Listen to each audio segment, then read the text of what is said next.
안녕하세요. 저는 딸기만두 딸입니다.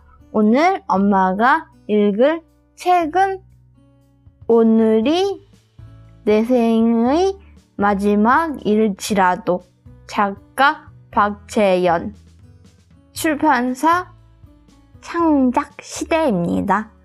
낭독을 허락해 주신 출판사 선생님 고맙습니다. 듣고 계신 이모, 삼촌 감사합니다. 구독, 좋아요 눌러주세요. 감기 조심하세요. 또 만나요.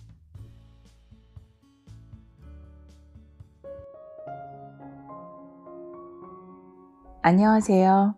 저는 딸과 함께 책 읽는 엄마 소리책입니다.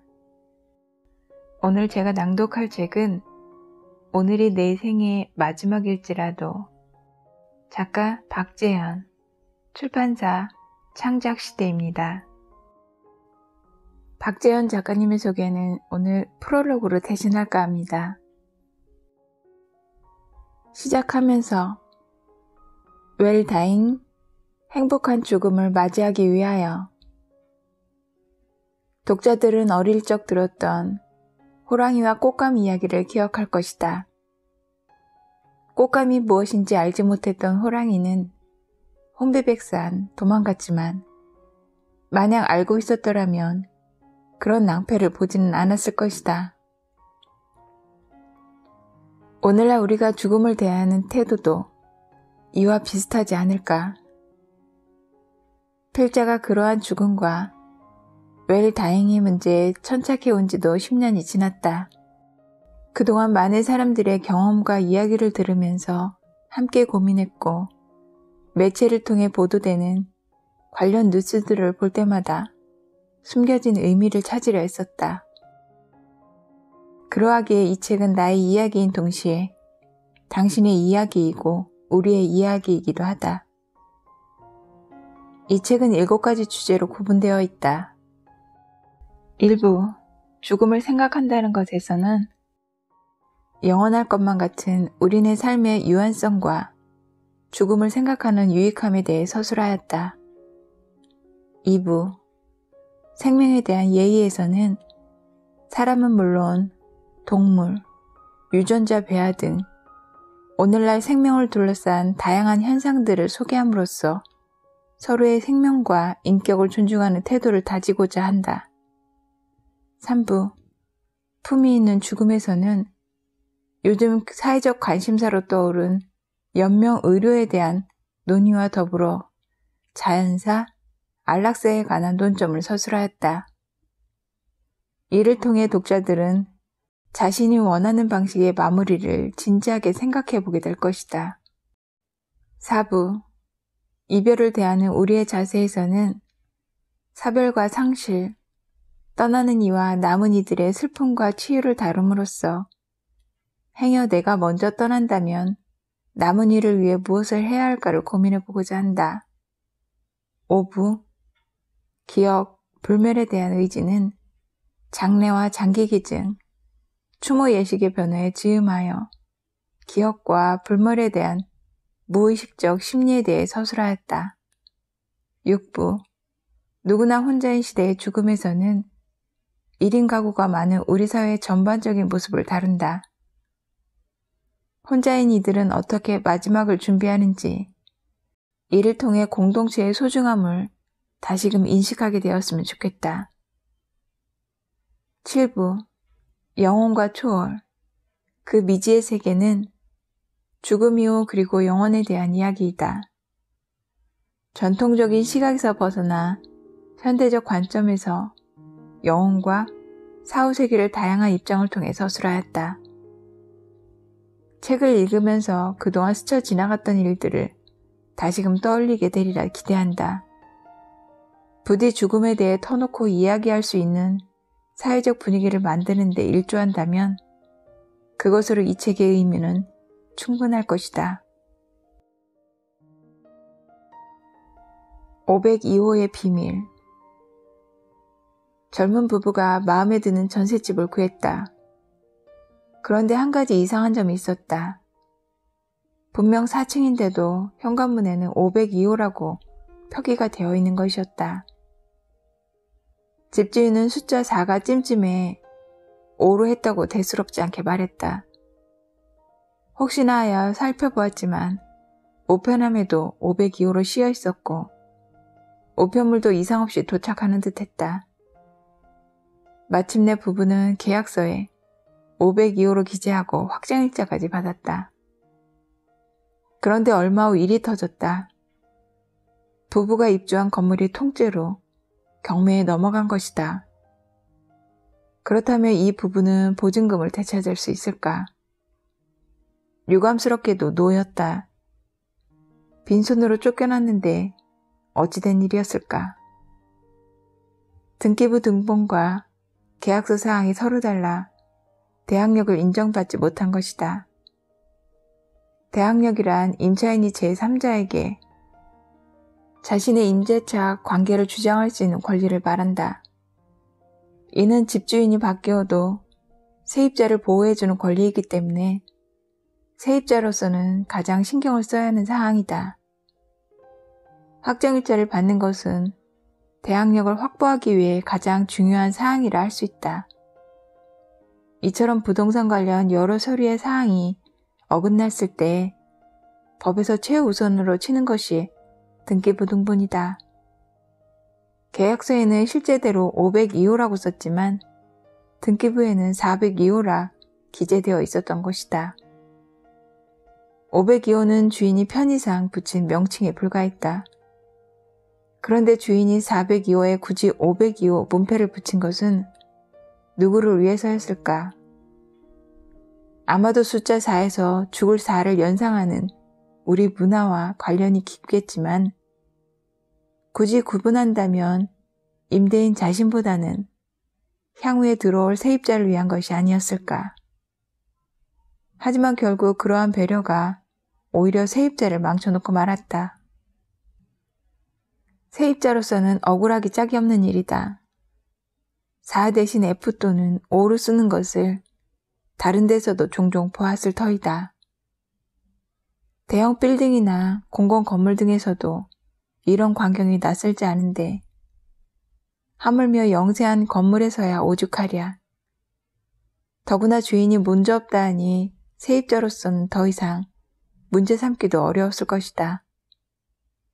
학교에서도 이런 중요한 것들을 배우지 못했을 테니 그저 운이 나빴다고나 해야 할까? 숫자를 쓸 때도 4자만큼은 피하고 싶다는, 그러니 죽음을 연상시키는 것은 어떤 것도 막고자 하는 막연한 심정에서 비롯한 일일 터이다. 하지만 이는 손바닥으로 하늘을 가리는 태도라고밖에 볼 수 없을 것 같다. 죽음을 피하고 싶어 하는 것도 이해가 되지만 그렇다고 외면만 해야 하는 것일까? 이와 관련한 유명한 실험이 있다. 공동묘지 안쪽과 바깥쪽에 노트북을 떨어뜨려 놓고 노트북이 주인을 찾아갈 확률이 어느 쪽이 높을까 하는 것을 알아보는 실험이다. 결과는 안쪽이었다. 사람이 죽음에 가까이 가면 자신도 모르는 새 긍정적이고 이타적인 쪽으로 태도가 바뀐다는 것이다. 아니라고? 묘지 안에 있는 건 재수없어, 아무도 안 주워가니 주인한테 돌아가는 거라고? 그럴 수도 있겠다. 그렇다면 죽음을 생각하는 것이 꼭 유익하다고 말할 수는 없다고 치자. 하지만 적어도 죽음을 생각하지 않는 것의 치명적 손실만은 확실하지 않을까? 502호 사람들처럼 말이다. 수명시계. 죽을 날을 알려주는 기발한 시계가 있다. 티커러 워치라는 시계인데 그 의미도 깊을 것 같은 단어 티커러는 정작 사전에 나오지 않는다. 가장 비슷한 단어로 티커가 있는데 이는 째깍째깍하는 시계 소리를 의미한다. 이름만 보면 평범한 시계에 지나지 않는 것 같다. 온라인에서 $60에 팔리고 있다는 이 손목시계는 화면 윗부분에는 일 단위까지의 남은 수명이, 아래에는 현재 시각이 표시된다. 남은 수명은 음주, 흡연, 운동 등 자신의 건강 정보를 시계에 입력하면 그것들을 종합해서 계산이 된다. 이 기발한 시계를 발명 제작한 사람은 스웨덴의 콜팅이라는 남자이다. 콜팅은 우리가 언제 떠날지 알 수 있다면 더 나은 선택을 할 수 있을 것이다 라면서 사람들이 주어진 삶을 소중히 했으면 하는 바람에서 만들었다고 말했다. 건강 정보가 좋아지면 수명도 늘어날 테니 이 시계를 차고 다니면 다른 건 몰라도 건강 습관만은 확실히 개선될 것 같다. 그런데 수명을 알려주는 이 시계를 뭐라고 불러야 할까? 죽음 시계? 아니면 수명 시계? 하지만 남은 수명을 굳이 시계에 물어보지 않고 스스로 정하는 적극적인 사람들도 있다. 올해로 66세가 된 L 여사는 자신이 죽을 날로 20년 후 생일을 정했다고 했다. 86세면 충분한 시간이라고 생각한다는 것이다. 그녀에게 있어 향후 20년은 자신의 의지대로 몸과 마음을 통제할 수 있는 기한을 의미한다. 독립심과 의지가 강한 그녀다운 말이다. 엘 여사는 여기에서 더 나아가 그 20년을 일수로 환산하여 역순으로 카운트다운을 한다고 했다. 7,300일에서 시작한 날이 오늘로 7,115일이 되었다면서 수첩 한 구석 숫자에 동그라미로 표시를 했다. 30대 후반 세댁도 그랬다. 자신이 85세, 남편이 87세 되는 해 함께 죽기로 약속했다는 그녀는 아직 방법은 구체적으로 정하지 못했지만 관뚜껑을 누가 닫아줄지는 의문이라고 했다. 관뚜껑을 본인이 닫을 수 없는 것은 당연한 사실이겠지만 고민의 진지함을 느끼기에는 충분했다. 그날따라 온 힘을 다해 온전하게 살아내고 싶다는 것이다. 퇴직을 한 캐시도 마찬가지다. 항공사라는 업종의 특성인지는 몰라도 그가 다니던 회사는 신입사원이 들어오면 죽을 날을 정해오라는 것을 과제로 내준다고 했다. 자신도 물론 그날을 아주 오래전에 정해두었는데 23년이 남은 지금도 그 생각에는 변함이 없다고 했다. 죽는 날을 떠올리는 게 불쾌하다 생각하기 쉽지만 모든 것이 그렇듯 죽음 역시 생각하기에 따라 가치가 달라질 것이다. 일상에서 죽음을 생각하자는 것은 죽음을 목적이 아닌 삶의 도구요, 방편으로 삼자는 것이다. 그러니 남은 날, 즉 죽을 날을 알려주는 시계라지만 죽음 시계라고 부를 수는 없을 것 같다. 옛날 사람들은 자신의 면밀명도 직접 쓰고 자화상에 해골도 그려 넣으면서 메멘토 모리, 즉 죽음을 기억하면서 살려고 애를 썼다. 언젠가는 죽을 수밖에 없다는 삶의 유한성을 인식할 때 삶은 다시 보이기 때문일 터이다. 정신없이 바쁜 현대인들은 속도에 민감할 수밖에 없다. 그러니 보이지 않는 것보다는 눈앞에 확실히 보이는 것, 결과가 즉시 펼쳐지는 것에 마음을 빼앗기게 마련이다. 그런 우리에게 티커러워치가 새로운 메멘토모리의 계기가 되었으면 한다. 웰컴 투 망우리. 어릴 적 공포의 대상은 귀신이었다. 밤 12시가 되면 입에 칼을 문 귀신이 나타난다거나 소복을 입고 머리를 풀어헤친 귀신이 내 다리 내놓으라며 쫓아온다는 이야기들이 떠돌아다녔다. 망우리는 예로부터 망자의 땅으로 알려졌다. 그곳이 어디 있는지는 몰라도 귀신들의 소굴인 것만은 분명했다. 망우리에 웰컴 센터가 생긴다는 소식이 들려왔다. 웰컴이라니. 이제 귀신들이 죽은 자를 위한 공식 환영회까지 열려는가 보다 생각했는데 그게 아니었다. 안내소와 카페, 교육실, 휴게시설 등을 지어 근사한 휴식 공간을 만든다는 것이다. 이렇게 되면 귀신이 부르기도 전에 내 발로 먼저 찾아가게 될지도 모르겠다. 그러고 보니 이제야 비로소 망울이라는 이름이 새삼 의미 있게 다가온다. 조선시대 태조 이성계가 이곳에 행차하여 근심을 잊었다라고 말하여 생긴 이름이란다.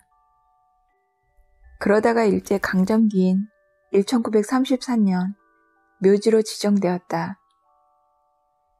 저승에 가서도 이승의 걱정과 시름을 놓지 못할 망자들을 위로하려는 생각이었는지는 모른다. 덕분에 이 동네 죽은 사람들은 근심을 잊었겠지만 산 사람들은 그만큼 근심이 커졌을 것이다. 그러니 새로 만드는 웰컴 센터는 산자들의 근심을 덜기 위한 것인 셈이다. 서울시는 지친 일상을 뒤로하고 잠시 들러 걱정을 잊고 힐링하자는 뜻으로 건립의 취지를 밝혔다. 시는 이미 묘지 근처에 사색의 길이라는 산책로를 조성해 공원으로 만들었다. 이곳에 묻힌 독립운동가 15인에 대한 연보비도 세워지면서 망우리에 대한 인식은 바뀌기 시작했다. 얼마 전 크로아티아 여행길에서 보았던 묘지는 관광지 못지않게 인상 깊었다. 숙소 옆 동네 산책길과 맞닿아 있었는데 차를 타든 걸어가든 시야에 쉽게 들어오는 위치였다. 아마도 마을의 공동 묘지인 것 같았다. 20 내지 30여기 정도 묘지들에는 개성을 드러내는 다양한 비석들이 세워져 있었는데 특이한 것은 완료형이 아니라 진행형이라는 것이었다. 비석에는 할아버지인 듯한 이의 이름과 생몰 연도, 그 아랫줄에는 아버지의 연도가 씌어 있었고 그 아랫줄은 공란으로 비어 있었다. 지금 이 마을에 살고 있을 후손이 훗날 들어갈 자리인 모양이었다. 매일 지나는 산책길에 더하여 사랑하는 부모님이 묻혀있는 곳이니 이방인인 나도 편안하게 느껴졌다. 최근에 생긴 서울 원지동, 서울 추모공원도 이름에 걸맞게 공원다운 느낌을 준다. 그런가 하면 장례시설 견학도 투어란 이름으로 진행되곤 한다. 여러 시설을 방문하여 장례에 대한 정보도 얻고 함께 간 지인들끼리 장례는 물론 생애 말기에는 어떻게 살아갈지 의견을 나누기도 한다. 망우는 죽은 후에만 좋은 것은 아닐 터이다. 자연인들을 다루는 TV 프로그램이 인기를 끄는 것은 무엇보다 근심이 없어 보이기 때문이 아닐까. 산속에 자연인으로 살 수는 없다 하더라도 근심을 잊게 해주는 곳이라면 한 번쯤 찾아갈 만하지 않겠는가. 웰컴 센터에는 죽은 이들도 살고 있기에 근심을 잠시 내려놓을 수 있을 뿐 아니라 어쩌면 작은 걱정들일랑 망자들에게 맡겨둘 수도 있을 듯 싶다. 망자들에게는 고맙고 미안한 일이지만 말이다. 웰컴 센터 건립을 진심으로 웰컴한다. 심정지 상태. 최근 들어 신문기사 등에서는 심정지 상태로 발견이라는 표현을 자주 볼 수 있다. 예전엔 숨진 채라고 했는데 요즘에는 심정지 상태라는 말을 사용한다. 이유가 뭘까? 심정지 상태라면 죽었다는 말일까, 살았다는 말일까? 아니면 죽지도 살지도 않은 애매모호한 그 어떤 지점이란 말일까? 언어는 생각을 담는 그릇이라고 한다. 하나의 단어에는 사전적 의미와 더불어 그에 대한 사회적 인식과 생각도 고스란히 담겨있다. 강아지 대신 반려견, 주인 대신 보호자라는 말 쓰는 것을 보면 동물에 대한 우리 사회의 달라진 인식과 가치관도 알 수가 있다. 죽음이 무엇인가, 어떤 상태를 죽음으로 보는가 하는 문제는 역사적, 시대적으로 변해왔다. 고대에는 영혼이 몸을 떠나는 것이라 생각했다. 소크라테스 같은 이는 죽음이란 영혼이 신체에서 해방되는 것이다 라고 주장했다. 그러나 근대에 이르러서는 죽음이란 심장과 폐가 정지하는 것이라는 인식이 널리 퍼졌다. 이는 해부학의 발달에 힘입은 것이다. 이것이 곧 심폐사인데 최근 들어서는 심장이 멈춰도 10분간은 뇌가 여전히 활동한다는 것이 밝혀졌다. 특히 4분은 골든타임이라 하는데 이 시간 내에 제대로 조치를 하면 소생이 되기도 한다. 소위 저승 문 앞에 가봤다는 이들의 체험이란 곧 이런 상태에서 뇌가 일으키는 착각이라는 주장도 있다. 그러나 옛날과 달리 머릿속을 들여다볼 수 있게 된 지금은 뇌가 살아있는데 심장만 멎었다고 해서 죽음이라 판정하기는 깨름직해 보인다. 그러니 일단 죽음이 아닌 심정지 상태로 놓고 죽음의 판정을 유보하는 것인 셈이다. 심정지 상태에서는 거의 모두 심폐소생술을 시도하는데 회생이 안 되면 비로소 사망 판정을 내린다. 또는 이와 반대로 뇌가 먼저 죽는 경우도 발생한다. 갑자기 쓰러진 경우 뇌에 손상이 가는 경우인데 이런 것을 뇌사라고 부른다. 인간의 정신활동은 물론 마음과 인격도 뇌의 작용으로 보는 인식이 커지는 만큼 이 상태를 진정한 죽음으로 봐야 한다는 의견도 팽팽하다. 이처럼 심정지가 곧 죽음인가 아닌가 하는 문제도 있지만 이와는 다른 또 다른 문제도 있다. 심정지는 죽음을 판정하는 기준일까? 아니면 죽음을 일으키는 원인일까? 죽음의 원인은 폐렴으로 인한 심정지라든지 다발성 장기 부전으로 인한 심정지라는 보도도 종종 접하게 된다. 전자에서는 분명 심정지를 죽음의 원인이라고 명시했다. 심정지는 죽음의 정의가 아니라 여러 원인 중 하나에 불과하다는 의미일 터이다. 그렇다면 죽음에 또 다른 원인도 있다는 얘기가 아니겠는가? 후자에서 장기 부전으로 인한 심정지라는 것은 장기 부전으로 인한 죽음이라는 것인지 아니면 심정지의 1차 원인을 일으킨 2차 원인이 장기 부전이라는 것인지 모호하다. 이렇듯 심정지라는 말은 애매모호한 회사빛 단어이다. 이는 곧 심폐사에서 뇌사로 가는 과도기적 표현이 아닐까 싶다. 법적, 제도적으로 죽음을 정의하기는 어려운 일이지만 우리들 각자에게 있어 자신의 죽음을 정의한다면 모두 다르지 않을까. 죽음의 정의는 곧 자신이 가장 소중하게 지키고자 하는 가치와도 밀접한 관계가 있을 테니 말이다. 주인이 아니고 보호자래요. 무심코 쓰는 단어에는 우리들의 생각과 인식이 담겨 있으니 개 보호자라는 말도 그렇다. 요즘 반려동물의 행동을 교정하는 텔레비전을 보면 주인보다 보호자라는 말을 주로 쓰는 것을 알게 된다. 동물은 소유의 대상이 아니라 보호의 대상이라는 것이다. 오스트리아 출신의 윤리학자 피터 싱어는 동물을 존중하자는 주장을 펼쳤는데 그는 도덕적 주체의 기준으로 쾌락과 고통을 감지할 수 있는 능력을 말하였다. 적어도 기쁨이나 슬픔 정도는 느낄 수 있어야 존재로서의 인정받을 수 있다는 것이다. 그러므로 인간의 수정란보다는 차라리 동물이 우월하다면서 종에 근거한 차별이란 진부한 계율을 바꾸어야 한다고 주장했다. 삶과 죽음. 그런가 하면 프랑스의 유명 작가 장 그르니에는 어느 개의 죽음이란 책에서 보호자로서의 태도를 유감없이 보여주었다.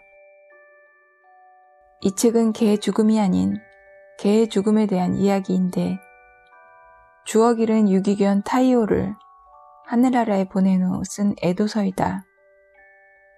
작가이자 철학자답게 장황하고 심오한 애도를 펼쳤는데 50년 전에 쓰여진 이 책은 바둑이와 백구밖에 없던 당시 우리와는 전혀 다른 그들의 인식을 보여주기에 충분하다. 굳이 개의 죽음에 대해 쓴 이유에 대해 녀석이 이 세상에 없기 때문에 녀석의 삶을 정리해보고 싶어서라고 책 머리에서 밝히고 있다.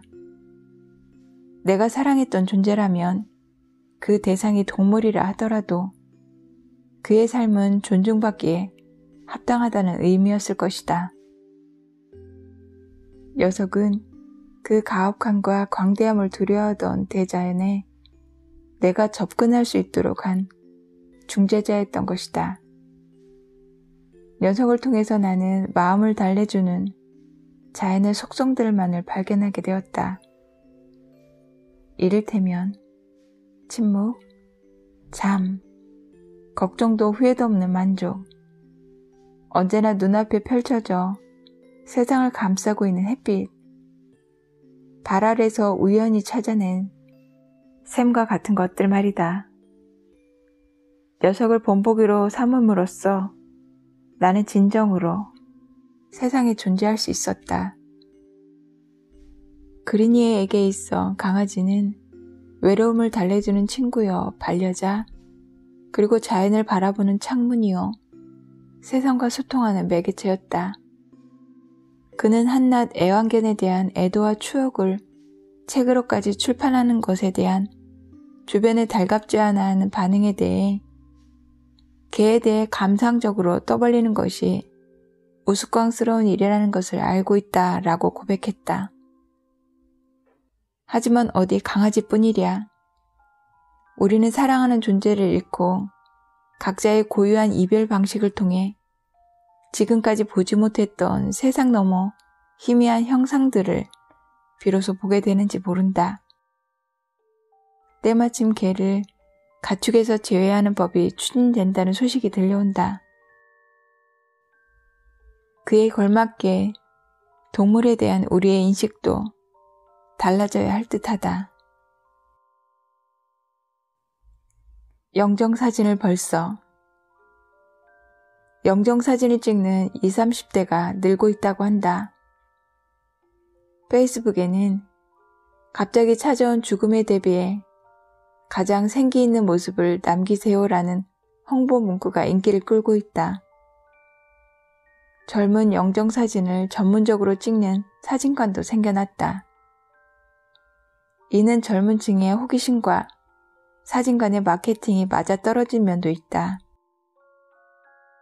이들은 사진을 찍는 이유로 죽음을 떠올리면 당장 눈앞에 놓인 학업과 취업, 인간관계의 스트레스가 줄어든다고 했다. 사진을 찍으면서 남들 눈 의식하지 않고 자신을 위한 삶을 살겠다고 결심했다는 이도 있다. 그만큼 청춘들의 삶이 힘들고 팍팍한 것일 터이다. 같은 사진 다른 느낌이라고나 할까? 젊은이와 나이 든 사람들은 사진 찍는 이유도 다른 것 같다.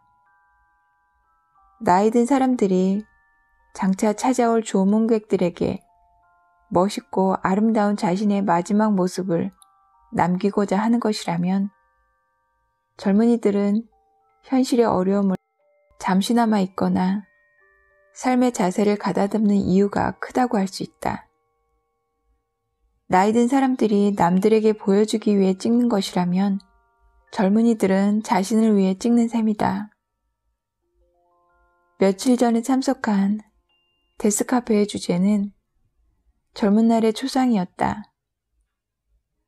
영국에서 유래한 이 데스카페는 예전에 유행했던 일을 찻집 형태가 비슷하다.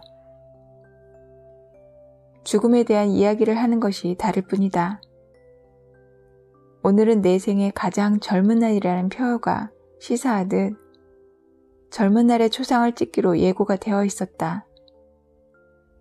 남은 인생 가장 젊은 사진이지만 어쩌면 마지막이 될지도 모르는 사진이다. 사람들은 한 명씩 홀 한쪽 조명등 아래 의자에 앉았다. 그리고는 미리 준비한 보드판에 자신이 직접 적은 묘비명을 들었다. 보드판에는 감사하다는 인사부터 윤회의 고리를 끊겠다는 묵직한 다짐까지 개성 만점의 문구가 적혀 있었다. 몇 년 전만 하더라도 영정사진은 근엄하고 심각한 표정이 대부분이었다. 그런데 미처 준비하지 못하고 일을 당하면 낭패이기 마련이다. 10년 전 나의 어머니가 별세했을 때도 당장 사진이 문제였다. 투병하는 환자에게 차마 영정사진 얘기를 할 수 없었는데 막상 돌아가시고 나니 몇 안 되는 스냅 사진들 뿐이었다. 할 수 없이 주민등록증 사진을 확대했다. 비용이 많이 든 것은 물론이다. 그런데 최근에는 분위기가 완전히 바뀌었다. 텔레비전을 통해 접하는 유명 인사들의 영정사진은 하나같이 밝게 웃는 표정이다. 자살로 삶을 마감한 경우에도 마찬가지이다. 우리 주변의 모습도 달라졌다. 빈소에 들어서서 웃는 사진을 보면 생전에 고인과 일면식도 없었을지라도 조문객인 나를 반가워한다는 기분이 들곤 한다. 그 옛날 공자님은 멀리서 친구가 오면 반갑지 않느냐고 말씀하셨다. 살아있는 동안 친구가 찾아와도 반가운데 하물며 죽은 후 마지막을 보기 위해 찾아오니 몇 배 더 반갑지 않을까. 영정사진의 메카는 일본이라고 할 수 있다.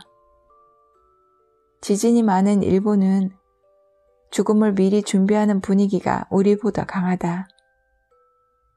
죽음을 준비하는 일련의 활동을 슈카치라고 부르는데 영정사진은 슈카치의 첫 번째 활동이다. 중년을 비롯해 나이 든 사람들은 자신이 기억되고 싶은 멋진 모습으로 단장하고 사진을 찍는다. 표정과 포즈도 다양하다. 늘 가까이 했던 기사를 치는 모습, 결국 끊지 못했던 담배를 피는 모습, 심지어 술병을 든 모습 등 영정사진이라고는 믿기지 않는 사진도 많다. 사진의 주인공들은 이구동성으로 가족과 친구들에게 따뜻함을 주었던 좋은 모습으로 기억되고 싶다고 했다. 일본 사람들은 사진을 찍는 것은 물론 매년 새로운 사진으로 업데이트를 한다. 스마트폰이 생긴 덕에 사진을 찍기란 누워서 떡 먹기가 되었다. 별것도 아닌 일도 인증샷을 남기는 요즘 세상에 가장 나다운 사진을 찍어 남겨놓는 건 어떨까? 내 생의 가장 젊은 바로 오늘 말이다. 박재현님의 오늘이 내 생의 마지막일지라도 오늘은 여기까지입니다. 레오나르도 다빈치는 이런 말을 했습니다. 잘 보낸 하루가 행복한 잠을 가져오듯이 잘 보낸 삶은 행복한 죽음을 가져온다. 함께 들어주신 여러분 고맙습니다.